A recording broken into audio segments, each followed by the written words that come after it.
네, 오늘부터 요한 1서 강해를 시작하겠습니다. 구원을 받으면 누구나 다시 태어납니다. 네, 믿는 사람은 두 번 태어납니다. 한 번은 어머니 뱃속에서, 또 한 번은 성령으로 다시 태어납니다. 그리고 구원받은 증거로 말씀의 순수한 젖을 찾게 됩니다. 성경이 66권 되어 있는데 성경을 어떻게 읽을 것인가? 처음에는 막막합니다. 성경은 하나님께서 영감으로 기록해 주시고 섭리로 보존해 주신 책입니다. 그리스도인의 믿음과 실행의 유일한 기준이 되는 그런 책이죠. 영감은 하나님의 숨이 들어가 있는 것으로 원문에만 해당이 됩니다. 그래서 우리가 갖고 있는 이 킹제임스 성경은 하나님께서 그 영감으로 기록된 말씀을 보존이라고 하는 하나님의 섭리를 통해서 영어로 보존해 주셨습니다. 그리고 번역이라는 작업을 통해서 우리 한국 사람한테 주신 것입니다. 그래서 우리는 이 성경을 읽을 때 하나님께서 우리한테 말씀하신다라고 믿고 말씀을 보는 것입니다. 누구나 성경을 읽으면서 성장을 해야 됩니다. 성화의 출발점은 성경 말씀을 읽는 것으로 시작을 하죠. 그래서 먼저 요한복음 그리고 요한 1서를 읽고 창세기를 읽은 다음에 전체 성경을 읽는 것을 보통 추천하고 있습니다. 요한복음에는 어떻게 구원 얻는가 하는 것이 나타나 있습니다. 요한 1서에는 구원 얻은 사람이 어떻게 살 것인가, 어떻게 하나님과 친밀한 교제를 유지할 것인가 하는 것이 나타나 있습니다. 창세기와 요한복음, 요한 1서에 보면 처음이라는 말이 나옵니다. 창세기의 처음은 창조의 처음을 말합니다. 그리고 요한복음과 요한 1서는 창조 이전의 영원한 그 이전의 처음을 말합니다. 사도 요한의 복음서 또 요한 1서에 나오는 세상은 어떤 것이냐? 악한 세상 체제를 뜻하는 말입니다. 그리고 거기에 속해 있는 세상 사람들을 뜻하는 그런 말입니다. 사도 요한을 좀 소개하겠습니다. 세베대와 살로메의 아들입니다. 갈릴리의 벳사다 출신이었습니다. 세베대와 그의 아들들은 다 어부였죠. 그래서 요한의 성격은 온유함과 강함을 겸비한 그런 인물이다라고 보통 알려져 있습니다. 겉으로 볼 때는 아주 유순해 보이지만 확고하고 두려움이 없던 인물입니다. 예수님의 십자가 처형에서 예수님과 함께 했던 인물이고요. 예수님 무덤에 일찍 가서 예수님 승천 이후에 예루살렘에서 옥에 갇히고 목숨의 위협을 받으면서도 담대하게 복음을 선포했던 그런 인물입니다. 요한은 주님께 헌신한 사람이었고 또 야망도 있었어요. 그래서 예수님의 오른편에 앉게 해달라고 간구하기도 했습니다. 요한은 사도 가운데 가장 나이가 어린 그런 인물입니다. 처음에는 침례자 요한의 제자였다가 예수님께 인도되어서 주님을 따랐던 그런 인물이죠. 마지막 만찬에서 주님 옆에 누웠던 인물입니다. 그 최후 만찬 그림을 보면은 예수님 옆에 누워 있는 그런 인물이 있죠. 바로 요한을 말하는 것입니다. 사도 요한이죠. 주님께서는 십자가에서 자신의 어머니를 이 요한한테 부탁을 하셨습니다.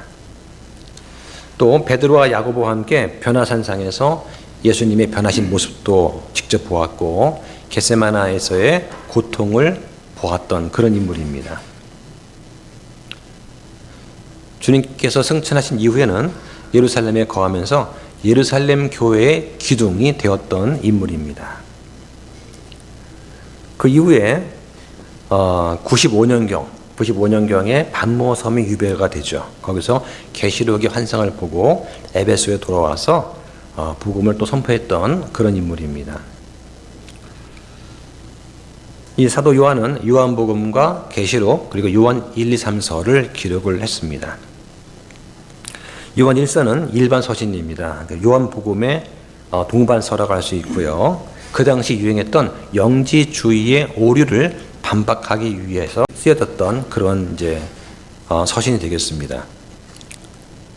그래서 이 요한 1서에는 은혜와 진리 가운데 교회를 세우고 그리고 거룩한 삶을 강조하는 그런 서신이라면 요한 2서는 경건함에서 뛰어난 크리스천 부인한테 보내는 서신, 3서는 그리스도인을 형제처럼 잘 대해줬던 가이오한테 보내는 서신이라고 알려져 있습니다. 이 계시록하고 새 서신서는 신약 성경 중에서 가장 늦게 기록된 책입니다. 한번 그림 보실까요? 네, 여기 보면은 신약 성경의 목록이 나오죠. 가장 먼저 기록이 된 것이 야고보서입니다. 그래서 AD 45년경에 기록이 되었고요. 그리고 그 위쪽에 보시면 공간 복음이 되어 있죠. 마태복음, 마가복음, 누가복음 이 비슷한 시기에 사용이 되었는데 AD 60년에서 65년에 쓰여졌습니다. 자, 그 밑에 보시면 옥중서신이라고 되어 있죠. 그래서 AD 62년경에 바울이 감옥에 갇혔을 때 썼던 편지, 에베소서, 빌립보서, 골로새서, 그리고 빌레몬서를 옥중서신이다 이렇게 불러요. 네. 자, 그 다음 그림 보여주실까요? 자, 여기 보니까 맨 뒤에 쓰여진 편지가 있습니다. 그래서 요한복음 AD 90년, 요한 1, 2, 3서가 AD 90년경에 쓰여졌고요. 요한계시록은 96년경에 쓰여졌 것으로 알려져 있습니다. 네. 자, 이 요한 1서의 특징을 말씀을 드리겠습니다. 다른 서신과는 달리 서신의 형태를 취하고 있지 않아요. 일반적으로 첫 인사가 나오고 그 다음에 소식이 나오고 내용이 나오고 끝 인사로 맞추는 게 일반 서신인데 요한 1서는 이런 형태를 갖고 있지 않습니다. 수신자는 구체적인 장소와 대상이 나와 있지 않습니다.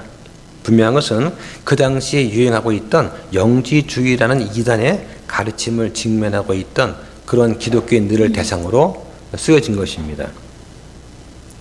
이 요한 1서를 기록할 당시에 요한의 나이가 정확하게 알려져 있지는 않습니다. 요한 1서가 90년경에 쓰여졌고 학자에 따르면 이 요한이 105세까지 사는 것으로 이렇게 알려져 있습니다. 그래서 나이 많은 이 요한은 이 서신의 수신자를 향해서 내 어린 자녀들아 또 사랑하는 자들아 이렇게 불렀고 그 다음에 어린 자녀들아 아무도 너희를 속이게 못하게 하라고 당부를 또 합니다. 이런 점에서 이 요한 1서의 수신자는 신약 시대의 모든 성도다라고 할 수가 있습니다. 주제는 하나님의 가족이에요. 요한복음에는 하나님이 세상을 이처럼 사랑하사 하는 그런 걸로 꽉 차 있다면 요한 1서는 그 사랑을 받은 우리는 어떻게 살 것인가 하는 어떻게 또 하나님과 교제할 것인가 하는 것으로 꽉 차 있습니다. 요한 1서에는 회개를 다룹니다. 또 자백을 다루고 있어요. 성경에는 생명에 이르는 회개, 구원에 이르는 회개가 있고 또 일상에서 죄를 짓는 그 죄를 자백하는 회개가 있다라고 말을 합니다. 구원받은 이후에 육신을 입고 있기 때문에 우리 옛 본성에서 짓는 죄가 있어요. 이 죄를 회개하는 것을 자백이다라고 요한 1서에서 말을 합니다. 그래서 회개하는 것은 죄 용서를 통해서 하나님과의 관계의 회복을 위한 것입니다. 마귀의 자녀에서 하나님의 아들로 되기 위한 것이죠. 그래서 그 결과 하나님의 자녀가 되는 거예요. 그런데 자백하는 것은 아버지와 자녀의 관계가 된 상태에서 죄와 잘못 때문에 멀어진 그런 교제의 회복을 위한 것입니다. 이 요한 1서의 기록 목적은 하나님과의 교제를 보여주는 거예요. 그래서 그리스도인들이 영원한 생명을 소유하고 있다 하는 것을 말해주고 있습니다. 이로 인해서 구원받은 사람이 성경을 처음 읽을 때 뭘 읽냐? 보통 요한복음 읽고 그 다음에 요한 1서를 읽어라 라고 추천한 이유가 거기에 있는 것입니다. 요한 1서의 내용은 이 세상 속에서 이 그리스도인들이 어떻게 살 것인가 이걸 다루면서 모든 성도를 향한 하나님의 사랑과 교제를 말하고 있어요. 그리고 이 고난과 박해를 뛰어넘는 성도의 기쁨을 또한 이야기하고 있습니다. 당시에는 이단을 뭐라고 불렀느냐? 적그리스도라 불렀습니다. 그래서 요한 1서 2장과 4장에 4번 나옵니다. 이 당시 영지주의는 뭐냐? 영은 거룩한 거다. 또 육은 악한 것이다 라고 하는 단순화된 이원론을 가지고 성육신에 대해서 잘못된 교리를 가르쳤습니다. 그래서 이 당시의 영지주의는 체제가 잘 잡혀있지 않은 좀 엉성한 거였습니다.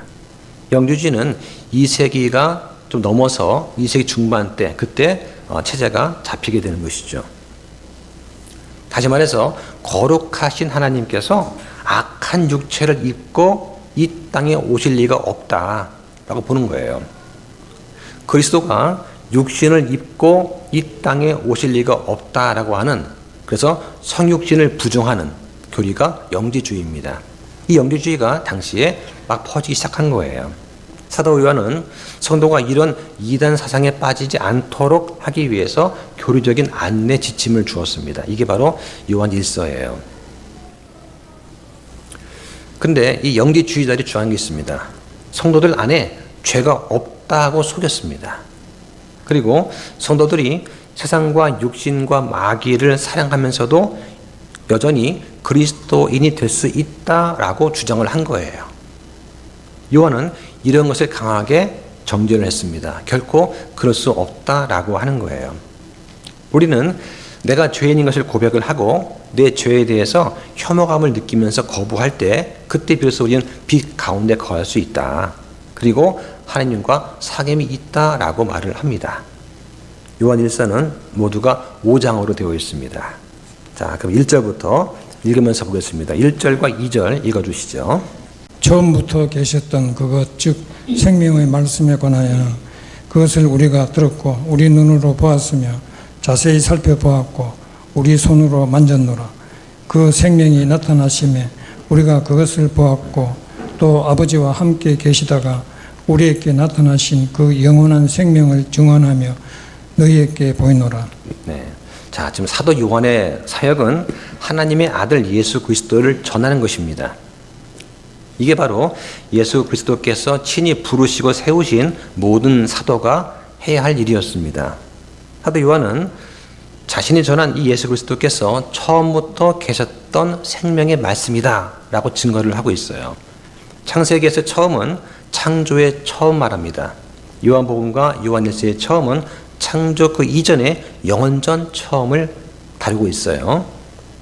여기 보니까 생명의 말씀합니다. 바로 예수 그리스도를 가리키는 거죠. 사도 요한은 요한복음에서 이렇게 말을 합니다. 한번 볼까요? 요한복음 1장 1절부터 3절까지 보시죠. 처음에 말씀이 계셨고 말씀이 하나님과 함께 계셨으며 말씀이 하나님이셨더라. 바로 그분께서 처음에 하나님과 함께 계셨고 모든 것이 그분에 의해 만들어졌으며 만들어진 것 중에 그분 없이 만들어진 것은 하나도 없더라. 네, 이렇게 증거를 한 거예요. 예수님이 누구신가를 보려면 이 부분을 보면 됩니다. 성경에서 가장 장엄한 부분이에요. 보통 사람들이 아는 예수님은 어떻습니까? 베들레헴 마구간에서 마리아의 아들로 태어난 가난한 목수의 아들로 취급을 하죠.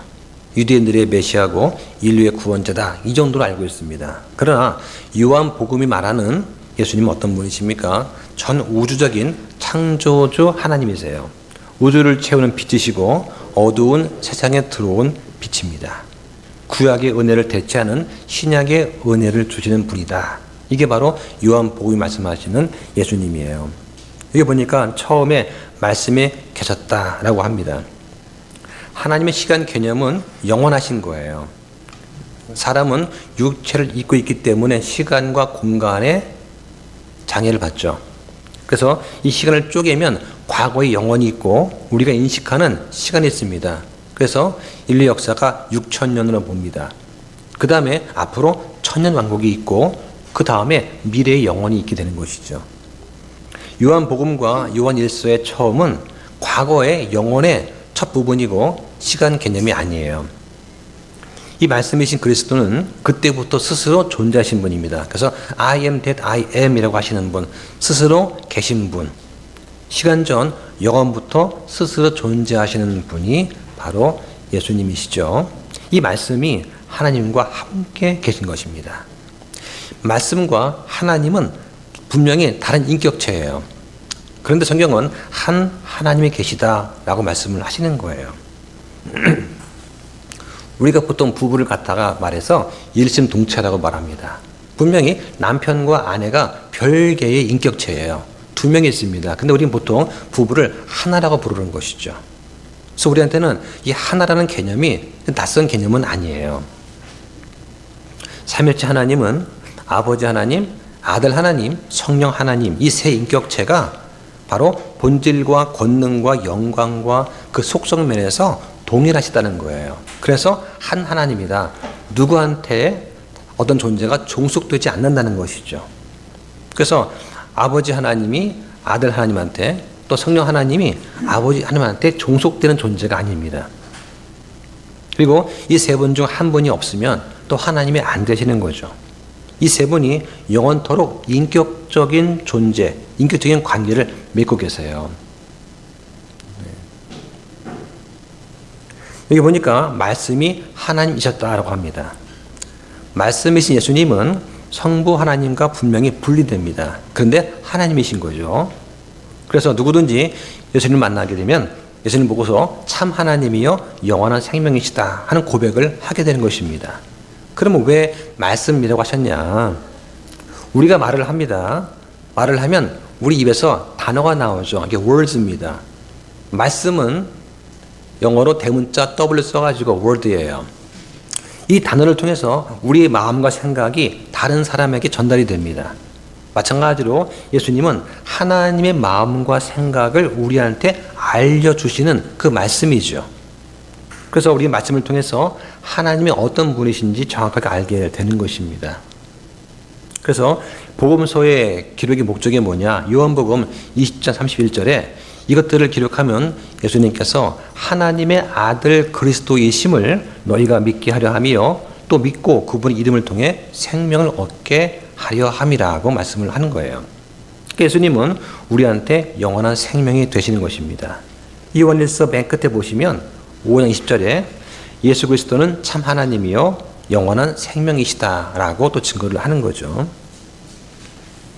사도 요한은 자신이 예수님에 대한 목격자이라고 증거를 합니다. 1절에 보니까 그것들을 우리가 들었고 우리 눈으로 보았으며 자세히 살펴보았고 우리 손으로 만졌노라 라고 하여 제자들은 예수님께서 부활하신 다음에 40일간 창조주 하나님과 함께 교제를 나눴습니다. 그때 예수님 말씀을 들었고 예수님을 눈으로 보았고 못자국을 만져보았던 것이죠.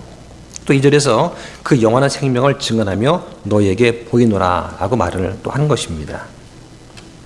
또 3절 나와 보면 우리가 보고 들은 그것을 너에게도 밝게 드러낸다 라고 말하는 것입니다. 다시 말해서 사도 요한은 자신이 전하는 이 예수님에 대해서 그분의 신적인 능력과 영광을 직접 자기 눈으로 보았고 들었다 하고 반복해서 증거합니다. 이 신약은 이런 목격자들의 성경 기록이에요. 그래서 이게 바로 기독교 복음의 확실함을 증거한다라고 볼 수가 있는 것이죠. 자, 3절과 4절 보겠습니다. 또 들은 그것을 너희에게 밝히 드러냄은 너희도 우리와 교제하게 하려 함이니 참으로 우리의 교제는 아버지와 함께하는 것이며 그분의 아들 예수 그리스도와 함께하는 것이니라. 우리가 이것들을 너희에게 쓰는 것은 너희의 기쁨이 충만하게 하려 함이라. 네. 자, 요한일서의 가장 중요한 개념이 나왔습니다. 교제라는 개념이에요. 아버지와 우리의 관계가 심판자와 죄인의 관계가 아니라 아버지와 아들들의 관계라고 하는 것을 기억을 해야 됩니다.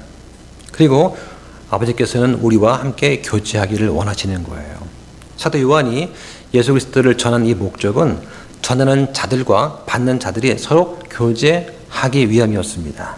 성도의 교제가 예수님을 전한 목적이다라고 하는 거죠. 교회는 성도들의 모임이고 교제의 장입니다. 예수님 안에서의 성도들의 교제는 아주 복된 일입니다. 이것은 천국, 즉 하늘 왕국에서도 계속 이어지는 그런 교제가 되겠죠. 근데 본문은 성도의 교제가 단지 육신적인 교제가 아니라고 말을 합니다. 성도의 교제는 하나님과 예수님과 우리의 영적인 교제예요. 이게 바로 구원입니다. 사람이 하나님을 멀리 떠났다가 다시 하나님께 돌아와서 그분을 알고 교제하는 것, 이게 바로 구원이라고 할 수 있습니다. 그렇다면 전도는 무엇입니까? 하나님을 알지 못하는 자들한테 복음을 전해서 하나님과 아들 예수 그리스도와 교제하게 하는 것이죠. 그래서 바울은 이렇게 말을 하고 있습니다. 너희를 부르사 자신의 아들 예수 그리스도 우리 주와 교제하게 하시는 하나님은 신실하시도다 라고 증거를 하고 있는 것입니다. 우리가 성도의 교제를 나눌 때 뭘 합니까? 하나님께 대한 찬송과 감사가 있습니다. 또 기도가 있습니다. 말씀을 읽고 말씀을 깨닫고 그 말씀에 근거해서 서로 권면하는 그런 교제를 하는 거죠. 사도 요한은 이 편지를 쓰는 목적을 뭐라고 합니까? 너의 기쁨이 충만하게 하려 함이다 라고 말을 하는 거죠. 우리가 진리의 말씀으로 교리를 주고 받을 때 우리 안에 기쁨이 충만하게 됩니다. 성도가 기뻐하는 것은 죄들의 용서와 의롭다 하심, 구원을 받았기 때문입니다. 마귀의 자녀였다가 이제 하나님의 자녀가 되었습니다. 그리고 하늘 왕국의 백성이 된 것이죠. 그래서 바울은 항상 주를 기뻐하라고 말을 합니다. 우리의 기쁨은 구원의 기쁨이고 이 기쁨은 더욱더 교제를 통해서 풍성해지게 됩니다. 자, 5절 보겠습니다. 그런즉 우리가 그분에게서 듣고 너희에게 밝히 드러내는 소식은 이것이니 곧 하나님은 빛이시며 그분 안에는 전혀 어둠이 없다는 것이라. 자, 여기 보니까 빛이라는 얘기가 나와요. 빛이라는 얘기가. 하나님의 속성 중에서 가장 중요한 게 거룩함입니다. 거룩하다는 것은 구분되어 있다는 것이죠. 그래서 하나님은 자신이 창조한 것들과 완전히 다르고 분리되어 계십니다. 하나님은 순수하고 선하고 의로우시죠. 근데 하나님은 빛이시고 그분 안에는 어둠이 없으세요. 이 말을 영적인 의미가 있고 물리적인 의미로 이해할 수가 있습니다. 물리적으로 보면 지금부터 6,000년 전에 창조가 시작이 될 때 이 빛이신 하나님 자신이 빛의 근원이셨습니다. 하나님은 빛이시고 빛 안에 거하시기 때문에 사실 빛을 창조할 필요가 없었던 것이죠. 그래서 대언자 이사야 기록대로 어둠만 창조하시면 되었습니다. 이사야 45장 7절에 보면 나는 빛도 짓고 어둠도 창조하며 평안도 만들고 해악도 창조하나니 나 주가 이 모든 일을 행하느니라고 하세요. 여기서 해악을 창조한다, 악을 창조한다는 그 말은 이걸 이제 이해하셔야 돼요. 하나님께서 악을 창조하셨냐? 이 악이라는 것은 뭐냐면 하나님의 백성을 심판하시기 위한 도구를 말하는 거예요. 노홍수 같은 걸 말하는 것입니다. 여기서 말하는 어둠은 뭐냐? 첫째 날에 처음 12시간을 가리키는 어둠을 말하는 겁니다. 이 어둠은 빛이신 하나님께서 밤과 낮으로 구성이 되는 첫째 날이라는 한 날을 창조하시기 위해서 만드신 거예요. 이게 어둠입니다. 이 어둠은 빛을 없애거나 끌 수가 없습니다. 빛이 있으면 완전한 어둠은 불가능한 것이죠. 하나님은 이 빛의 근원이 되세요. 그래서 첫째 날에 처음 12시간, 저녁 12시간 동안 어둠이 있도록 하심으로써 이 지구에 저녁과 아침이 있게 만드신 거예요. 영적인 의미에서 빛은 뭐냐? 특히 지식과 의와 진리를 가리키는 것입니다. 그래서 무지와 불의와 거짓은 어둠이다. 하나님은 지식과 의가 또 진리가 충만하신 분이다 라고 볼 수 있습니다. 자, 6절 보실까요? 만일 우리가 그분과 교제한다고 말하며 어둠 속에서 걸으면 우리가 거짓말하고 진리를 행하지 아니하느니라. 예, 하나님께서 빛이다 하는 사실은 하나님의 자녀된 우리도 빛 가운데서 살아야 한다는 그런 뜻입니다. 빛 대신 하나님을 알고 그 하나님과 교제하는 사람들은 빛 가운데 살아야 됩니다. 여기 어둠 가운데 걸으면 이 말은 어둠 가운데 계속 반복해서 행하면 이런 뜻입니다. 하나님과의 교제는 빛의 교제입니다. 빛과 어둠은 함께 할 수가 없습니다. 그래서 우리가 말로는 하나님을 섬긴다고 말하면서 어둠 가운데 걸으면 어떻게 되냐? 불의와 악과 거짓 가운데 계속 하게 되면 우리는 거짓말을 하는 자고 진리를 믿고 행하는 자가 아니라고 말씀을 하는 거예요. 우리가 빛 가운데 걸으면 어떻게 되냐? 다시 말해서 우리가 올바르게 걷고 의를 행하면서 진리 안에서 신실하게 살고자 했으면 그 결과는 무엇이냐면 하나님과 교제하게 되는 것입니다. 한번 시편을 읽어보겠습니다. 시편 15편 보시죠. 15편은 짧습니다. 1절부터 5절까지 읽어주시기 바랍니다. 주여, 누가 주의 장막에 머무르리까? 누가 주의 거룩한 산에 거하리까? 올바르게 걷고 의를 행하며 마음속으로 진리를 말하는 자, 자기 혀로 헐뜯지 아니하고 자기 이웃에게 악을 행하지 아니하며 자기 이웃을 모욕하지 아니하고 자기 눈으로 비열한 자를 멸시하되 주를 두려워하는 자들을 존중히 여기는 자, 맹세한 것은 자기에게 해로울지라도 바꾸지 아니하는 자, 이자를 받으려고 자기 돈을 내주지 아니하며 죄 없는 자를 대적하여 대가를 받지 아니하는 자가 그하리니 이런 일들을 행하는 자는 결코 흔들리지 아니하리이다. 네, 이 시편 15편은 예루살렘에 있는 그 성소에 들어갈 때 그 암송한 예배시라고 합니다. 그 1절을 순례자가 할 때 암송을 하면 2절부터 5절까지를 제사장들이 대답하는 형식으로 되어 있는 거예요. 그래서 이 15편을 보면 올바르게 걷는 게 뭔가, 의를 행한다는 게 뭔가를 알 수가 있습니다. 여기 2절에 보니까 올바르게 걷고 의를 행하며 라고 되어 있습니다. 의를 행한다는 것은 하나님의 율법을 지키는 것을 말하는 거예요. 그래서 율법에는 세 가지가 있습니다. 도덕법과 의식법과 사회법이 있어요. 의식법은 뭐냐? 지금은 폐지된 것입니다. 유대인들이 이방인들과 자신을 구분하기 위해서 그 희생물을 드리고 제사장이 경배하는 그런 양식을 말하는 것이죠. 사회법규는 유대인들의 정부 체제를 위한 법규니까 우리는 관계가 없습니다.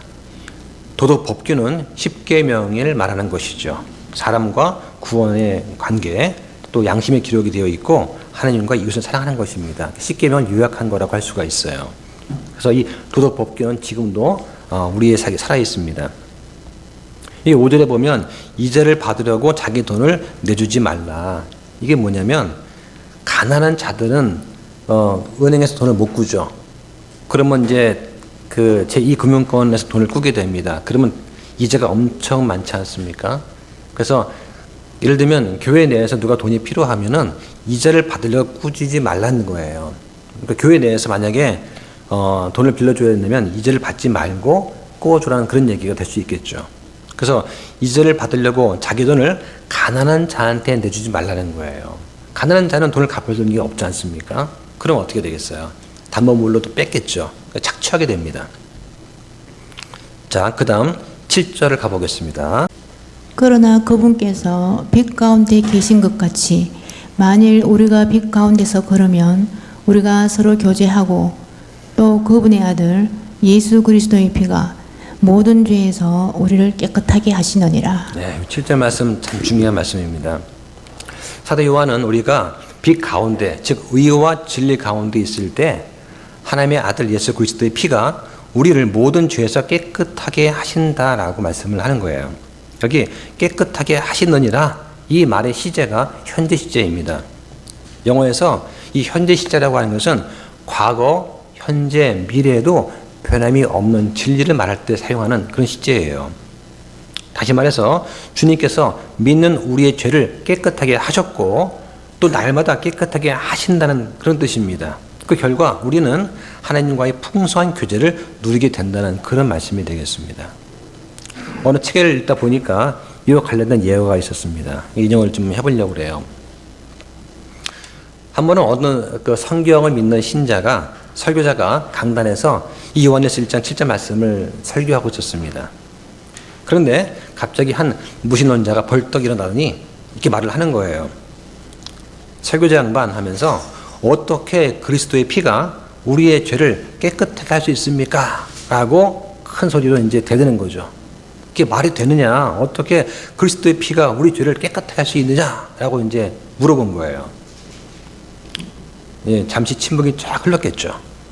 설교자가 이렇게 말을 합니다. 제가 물어보겠습니다. 어떻게 물 한 잔이 갈증을 타고 있는 이 목마른 자의 갈증을 가시게 할 수 있습니까? 물은 거죠. 그 사람이 이렇게 말을 하죠. 저는 그런 건 모릅니다. 그런데 물을 마시면 갈증을 해소한다는 것쯤은 알고 있어요. 설교자가 이렇게 말을 합니다. 저도 어떻게 해서 그리스도의 피가 우리 죄를 깨끗하게 하는지 그 원리는 모릅니다. 그 비밀은 모르겠어요. 그러나 저는 최소한 그리스도의 피가 그렇게 할 수 있다는 것 정도는 알고 있습니다. 뭐 한 것이죠. 그 무신론자한테 그리스도의 피가 어떻게 우리 죄를 깨끗하게 하는가 그 복잡한 교리의 과정을 자세하게 설명하지 않았어요. 그 과정은 모르지만 어떻게 예수님께서 나의 죄를 용서하셨고 어떻게 내 모든 질병을 치유하셨는지 모르지만 중요한 것은 예수님께서 그렇게 하신다는 것입니다 하는 그 믿음을 말한 거죠. 예수 그리스도의 피는 모든 죄에서 우리를 깨끗하게 한다고 성경이 증거하십니다. 이건 사실입니다. 내 느낌이나 감정이 아니라 성경에서 증거하는 말씀인 거죠. 그리스도의 피는 너무나 능력이 크십니다. 이것을 우리가 믿음으로 받아들이기만 하면 내가 범했던 모든 죄를 다 한 번에 씻어서 깨끗하게 할 수가 있습니다. 예수님은 하나님의 어린 양이십니다. 그리고 우리를 위해 죽으셨고 자신의 피를 흘리셨습니다. 침례자 요한이 이렇게 말을 하죠. 세상 죄를 제거하시는 하나님의 어린 양을 보라고 하는 거예요. 예수님께서 자신의 피를 흘리셨으므로 누구든지 깨끗하게 되기 원하면 예수님께 나오면 됩니다. 그러면 다 구원받을 수 있는 것이죠. 우리 모든 죄를 깨끗하게 하기에 충분한 능력이 그 예수님의 피 안에 들어있기 때문입니다. 이걸 우리가 믿는 거예요. 자, 8절 보겠습니다.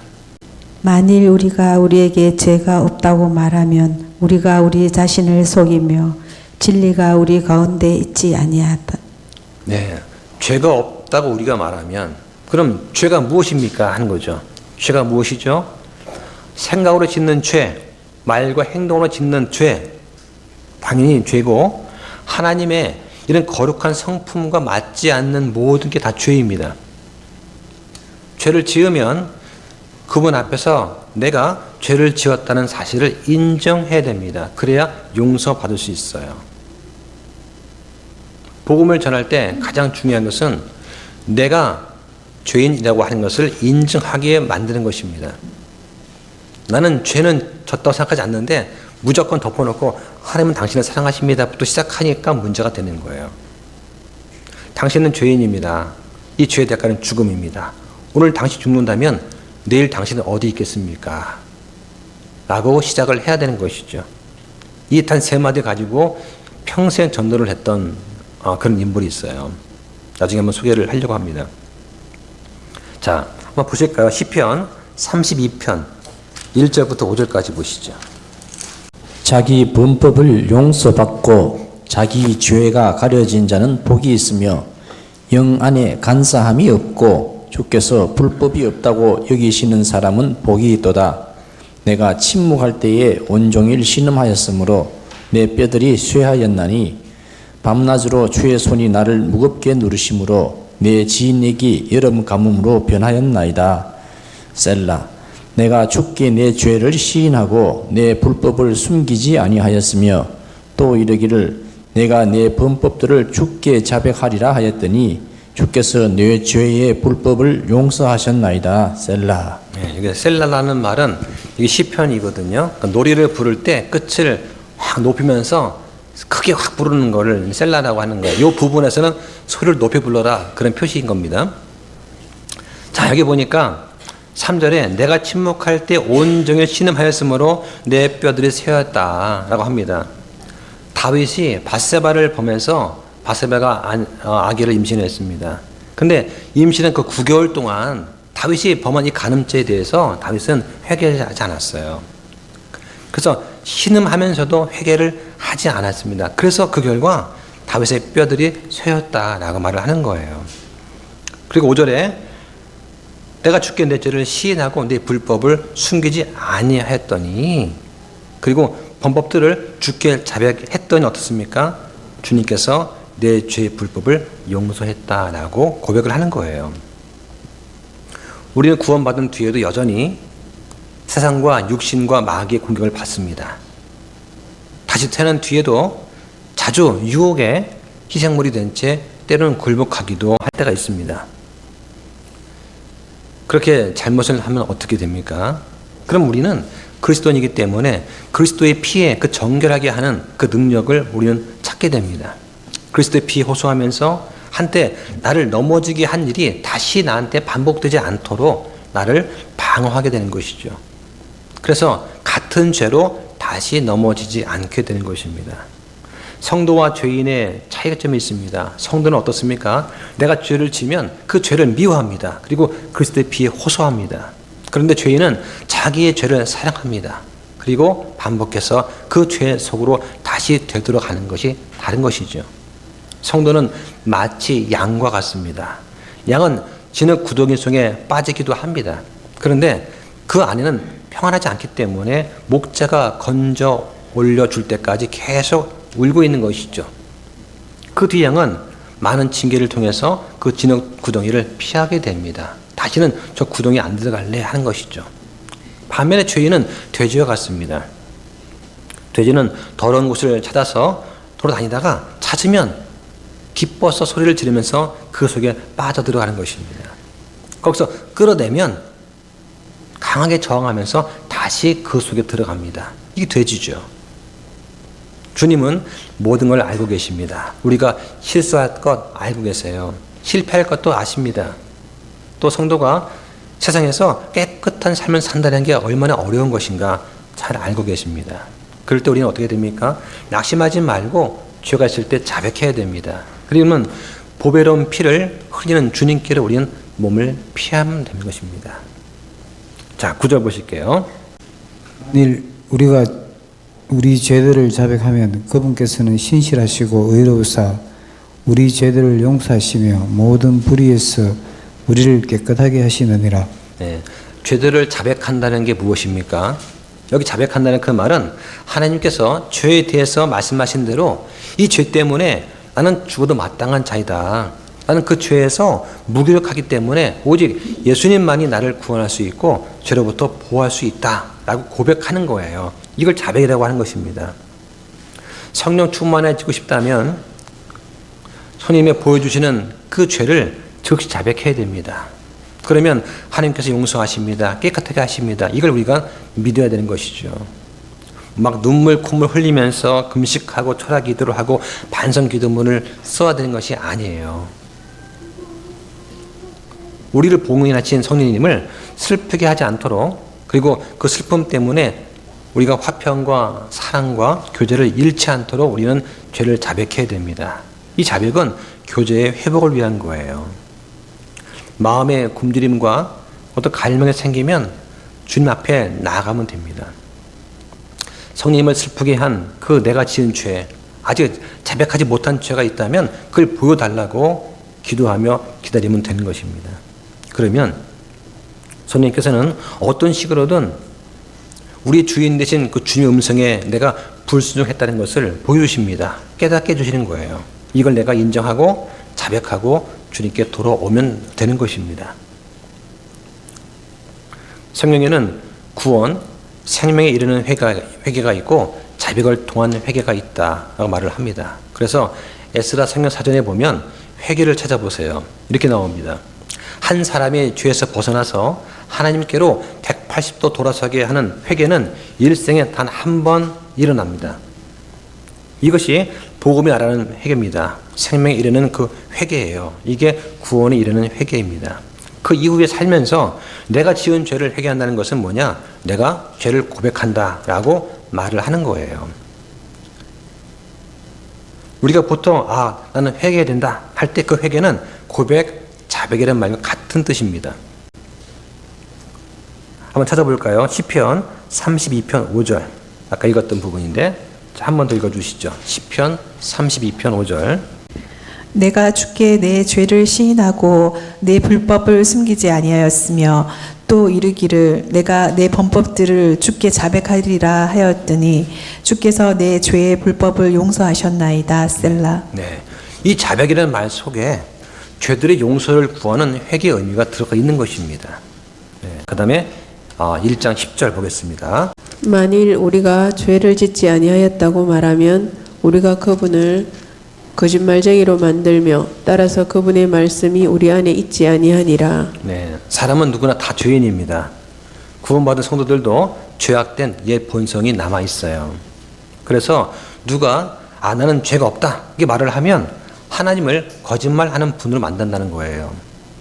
하나님의 말씀, 그 진리가 우리 속에 있지 않다라고 말씀을 하십니다. 우리는 지은 죄들을 인정하고 뉘우치고 버리기를 결심함으로 하나님의 진리 안에 들어왔습니다. 우리는 하나님께서 우리를 지켜주지 아니하시면 언제든지 죄를 지을 수밖에 없고 유혹에 빠졌던 그런 존재라고 하는 것을 겸손하게 솔직하게 우리는 인정을 해야 됩니다. 그리고 죄를 인정하고 고백함으로써 이 빛의 삶을 유지를 해야 되는 것이죠. 이 죄들의 인정과 자백은 진실함 속에서만 가능합니다.